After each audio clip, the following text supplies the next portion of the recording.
জ্বালানি সংকটের বিরূপ প্রভাব পড়েছে পর্যটনের জেলা মৌলভীবাজারে।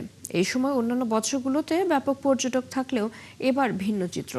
জেলা শ্রীমঙ্গল, কমলগঞ্জ সহ বিভিন্ন উপজেলার হোটেল ও রিসোর্টগুলোতে নানা অফার দিয়েও পর্যটক পাওয়া যাচ্ছে না। আহমেদ ফারুক মিল্লাদের তথ্য ছবিতে প্রতিবেদন। চায়ের রাজ্যখ্যাত মৌলভীবাজারে সারা বছর চা বাগান, লাউয়াছড়া জাতীয় উদ্যান, মাধবপুর লেকসহ নানা দর্শনীয় স্থান দেখতে ভিড় লেগে থাকে পর্যটকদের। কিন্তু এবার জ্বালানি সংকটে এখানে নেমেছে অস্বাভাবিক নীরবতা। হোটেল, রিসোর্ট ও রেস্তোরাঁগুলোতে নেই আগের সেই ব্যস্ততা। লোকসানে পড়েছেন ব্যবসায়ীরা।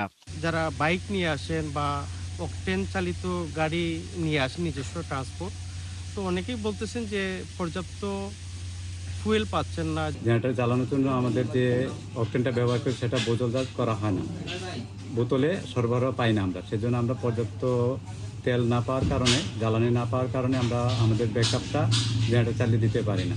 আগে যেখানে আগাম বুকিং ছাড়া রুম পাওয়া যেত না, এখন সেখানে পর্যটক নেই বললেই চলে। জেনারেটর চালাতে তেলের অভাব এবং ঘন ঘন লোডশেডিং এর কারণে এই পরিস্থিতি বলছেন পর্যটকরা।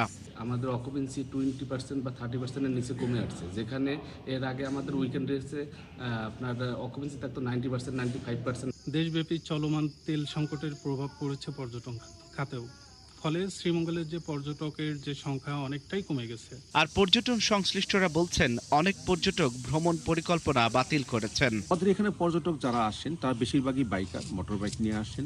কিন্তু যেহেতু মোটর বাইকে জ্বালানি সংকট এবং অনেক সময় লাগে বাইকে তেল ভরতে, সো মানুষ এত সময় নিয়ে এখানে আসাটা একটা রিস্কি মনে করছেন। জ্বালানি সংকটের এই প্রভাব যদি দ্রুত কাটিয়ে ওঠা না যায়, তাহলে আসছে ঈদে পর্যটন খাত আরও সংকটে পড়ার শঙ্কা রয়েছে।